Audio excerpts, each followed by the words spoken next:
একটি ছোট্ট গ্রামে রাহুল নামের একজন দিনমজুর তার স্ত্রী এবং দুটো ছোট ছোট বাচ্চাকে নিয়ে বাস করত। রাহুল অনেক গরিব থাকার কারণে বাচ্চাদের কোনো আবদারই সে রাখতে পারতো না। মা মা, বাবা কোথায় গেছে গো? বাবার সাথে আমার জরুরি কিছু কথা আছে। মা, আমারও কিছু জরুরি কথা আছে বাবার সাথে। বাবা কি বাড়িতে নেই? তোদের বাবা সেই সকালে কাজে বের হয়েছিল, এখনো তো কাজ থেকে ফেরেনি। একটু পরেই বোধহয় ফিরে আসবে। কেন রে, তোদের কি হয়েছে? আমার কাছে তোরা সবটা খুলে বল, তারপর তোর বাবা যখন আসবে তখন তাকে আমি বলে দেব। মা, আমার বান্ধবী পড়ি আছে না, তার বাবা তাকে সাতটা জামা কিনে দিয়েছে। কিছুদিন পর নতুন বছর পড়বে তো, তাই ওর বাবা ওকে কত ভালোবাসে। একটা নয়, দুটো নয়, সাতটা জামা কিনে এনে দিয়েছে। কিন্তু আমার বাবা একটা জামাও আমাকে কিনে দিল না। তুমি বাবাকে আসলে বলবে যে আমার জন্য লাল একটা জামা কিনে আনতে। মা, আমি একটা বল কিনতে চাই। আমার বন্ধুরা আমাকে তাদের সাথে খেলায় নেয় না, বলে আমরা নাকি গরিব, তাই বল কেনার মুরদ নেই। আমাকে এবছর বল কিনে দিতেই হবে মা। আমি আর কিছু চাইবো না তোমাদের কাছে। আমি ওদেরকে দেখাবো যে দেখ, আমরা গরিব নই, আমাদেরকেও বাবা কিনে দিয়েছে।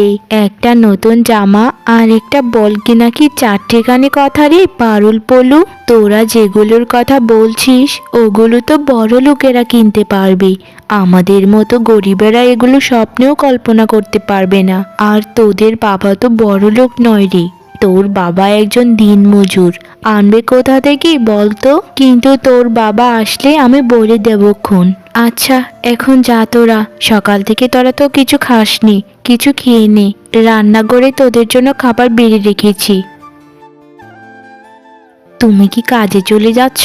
কাল থেকে তোমাকে একটা কথা বলবো বলবো বলে ভুলে গেছি। হ্যাঁ গিন্নি, আমি কাজেই যাচ্ছি। কি কথা বলো তো গিন্নি? আর বলো না, গতকালকে বাচ্চাগুলোর সে কি বায়না। মেয়েটা বায়না করেছে তাকে নাকি একটা লাল জামা কিনে দিতে হবে, আর ছেলেটা একটা বল কিনতে চাইছে।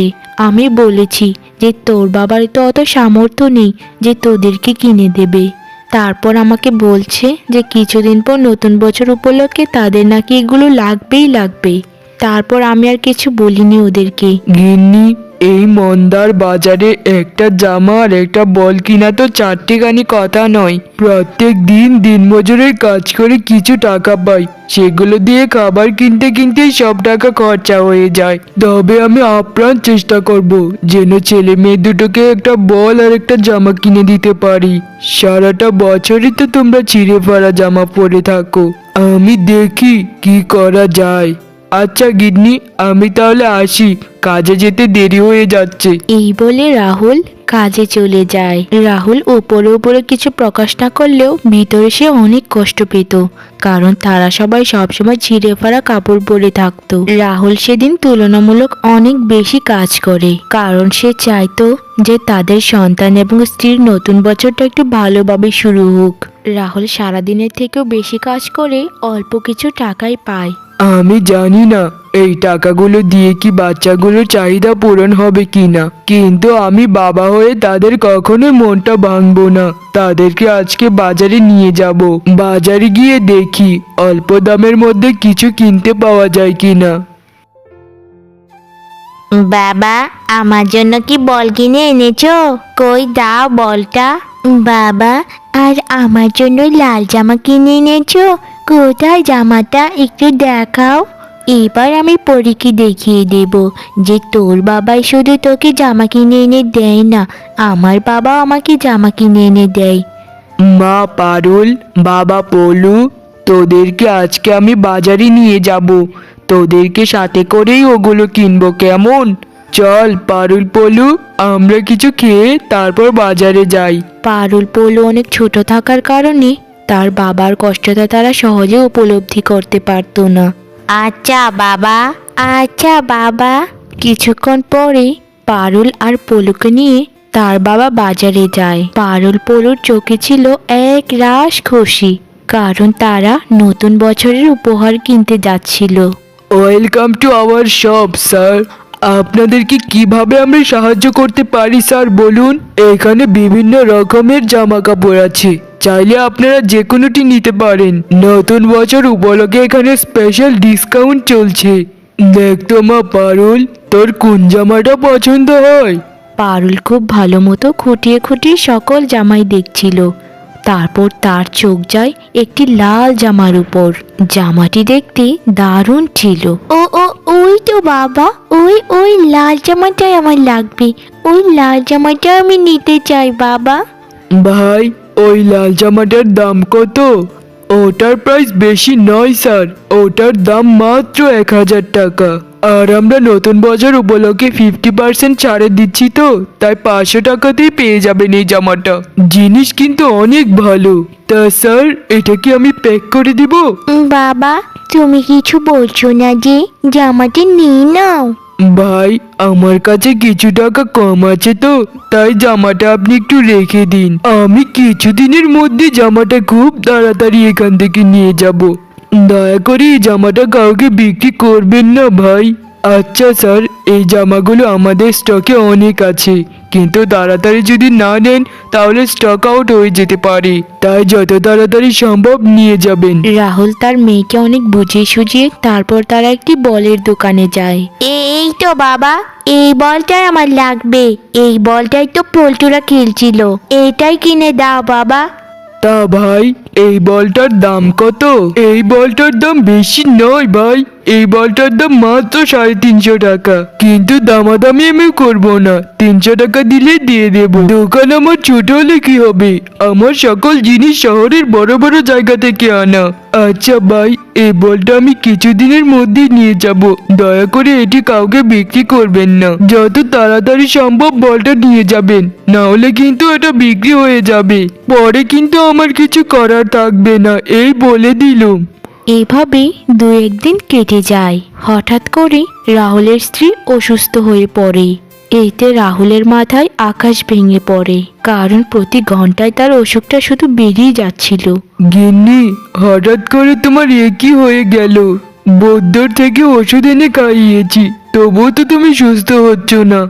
না, এভাবে হবে না, এখন ডাক্তার মশাইকে ডাকতে হবে। তুমি সুস্থ না হলে আমাদের কি হবে গিন্নি? মা, তোমার কি হয়ে গেল? তুমি সুস্থ হয়ে যাও না গো। মা, তোমার এই অবস্থা দেখে আমার একদম ভালো লাগছে না। আমার খেতেও মন চায় না। তুমি সুস্থ হয়ে যাও না গো। তোমরা এত চিন্তা করছো কেন? আমি তো ঠিকই আছি। তোমরা একটু বেশি বেশি চিন্তা করছো আমার জন্য। বৈদ্য মশাইয়ের দেওয়া ওষুধগুলো খেলেই আমি সুস্থ হয়ে যাব। তোমরা একদম চিন্তা করো না তো।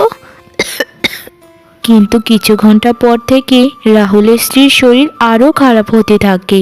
এতে রাহুল অনেক ভয় পেয়ে যায়। রাহুল গ্রামের লোকজনের কাছে ধার দেনা করে কিছু টাকা সংগ্রহ করে একজন ডাক্তারকে ডেকে নিয়ে আনে। আপনার স্ত্রীর অবস্থা তো খুবই শোচনীয়। জরুরি ভিত্তিতে তাকে কিছু মেডিসিন না দিলে তাকে বাঁচানোই দায় হয়ে যাবে। আমি কিছু ওষুধ লিখে দিচ্ছি, এগুলো গ্রামে পাওয়া যাবে না, শহর থেকে আনতে হবে। তা ডাক্তার মশাই, ওষুধগুলোর দাম কত করে পড়তে পারে? 2,500 টাকার মধ্যে পুরো ওষুধগুলো আপনি পেয়ে যাবেন শহর থেকে। তবে খুব তাড়াতাড়ি ওষুধগুলো খাওয়াতে হবে, না হলে গড়বড় হয়ে যাবে কিছু একটা।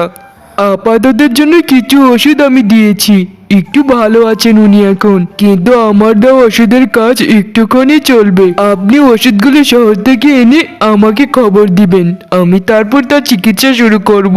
আমি এখন আসি, কেমন? গিন্নি, আমি শহরে যাচ্ছি, কিছু কাজ করে তোমার ওষুধগুলো কিনে নিয়ে আসবো, আর তোদের জামা আর বল কিনেও নিয়ে আসবো। তোমরা সবাই সাবধানে থেকো, কেমন? আর পারুল পলু, তোদের মায়ের খেয়াল রাখিস। আমি 2-4 দিনের মধ্যেই ফিরে আসবো বাড়িতে। তোর মা যখন সুস্থ হয়ে যাবে তখন আমরা সবাই মিলে নতুন বছর পালন করব। কি দরকার ছিল শহরে যাওয়ার? আমি বলছি তো আমি সুস্থ আছি। কেন যে তুমি পাগলামি শুরু করেছো আমি বুঝতে পারছি না। শহরের কাজ অনেক কষ্টের, তোমার শহর যেতে হবে না, তুমি আমাদের সাথেই থাকো। গিন্নি, তুমি ছাড়া আমাদের সংসারটা একদম অচল।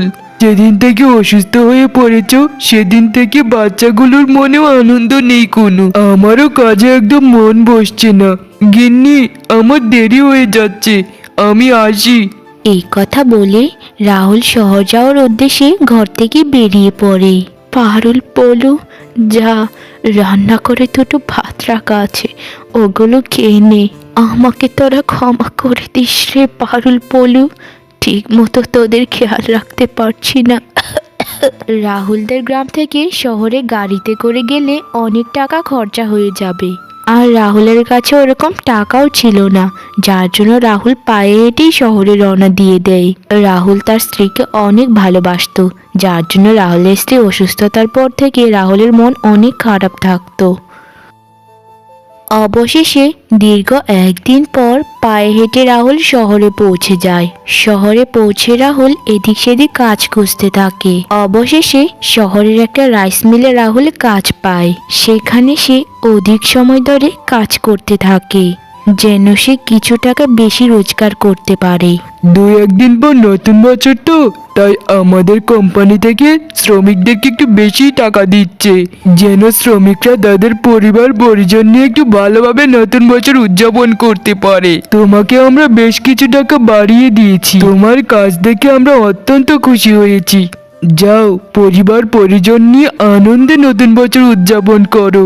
অনেক কষ্টের পর টাকাগুলো হাতে পেয়ে রাহুলের মন খুশিতে ছলছল করে ওঠে। সে তার স্ত্রীর জন্য ওষুধ কিনে বাড়ির পথে রওনা হতে থাকে। নতুন বছরের দিন রাহুল তার গ্রামের বাড়িতে এসে পৌঁছায়। রাহুলের মনে ছিল এক রাশ খুশি। সে বাড়ির পথে না গিয়ে সরাসরি সে জামা আর বলের দোকানের দিকে যায়। ভাই, আমাকে ওই লাল জামাটা তাড়াতাড়ি প্যাক করে দিন। ভাগ্যিস জামাটা বিক্রি হয়নি।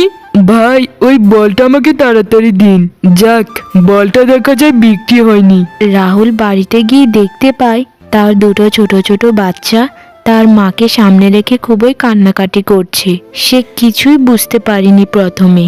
রাহুল চলে যাওয়ার পর রাহুলের স্ত্রীর অসুস্থতা দিন দিন বেড়েই যাচ্ছিল। প্রচন্ড অসুস্থতা সইতে না পেরে রাহুলের স্ত্রী মারা যায়। রাহুল অবাক দৃষ্টিতে তাদের দিকে তাকিয়ে রইল। গিন্নি, ও গিন্নি, তোমার কি হলো এসব? এই, তোদের মা কি হয়েছে? তোদের মা কথা বলছে না কেন? গিন্নি, ওঠো, কথা বলো। দেখো গিন্নি, তোমার জন্য সকল ওষুধ আমি কিনে এনেছি। একটু চোখ খোলো গিন্নি, একটু কথা বলো। বাবা, তুমি যখন থেকে গিয়েছো তখন থেকে মার শরীরটা আরো খারাপ হয়ে যাচ্ছিল। বাবা, আমার মা ওষুধের অভাবে মারা গেল। কেন আমরা এত গরিব হয়েছি বাবা, যাতে আমার মাকে দুটো ওষুধও খাওয়াতে পারি না? আমি জামা চাই না বাবা, তুমি আমার মাকে ফিরিয়ে এনে দাও। আমার জামা চাই না বাবা। আমি কোনোদিনও ফুটবল খেলতে চাইবো না। আমার মাকে তুমি এনে দাও। মা আমাদেরকে কত ভালোবাসতো। রাহুল তখন একদম নিস্তব্ধ হয়ে যায়। সে শুধু তার মরা স্ত্রীর দিকে চুপচাপ তাকিয়ে থাকে। তার নতুন বছর যে এভাবে শুরু হবে সে কখনো কল্পনাও করেনি। রাহুল গরিব বলে তার স্ত্রী সময় মতো চিকিৎসা না পাওয়ার জন্যই মারা গিয়েছিল। গ্রামের ধনীরা নতুন বছর খুব সুন্দর মতো উদযাপন করছিল। তাদের কোনো খুশির অভাব ছিল না। অপরদিকে দিনমজুর রাহুলের নতুন বছর একদম বাঁধ ভাঙা কষ্ট নিয়ে শুরু হয়েছিল। বন্ধুরা, আমাদের উচিত আমাদের আশেপাশের গরিব লোকেদের একটু খোঁজখবর নেওয়া। এতে অভাবী লোকজন একটু হলেও তাদের মনে শান্তি খুঁজে পাবে।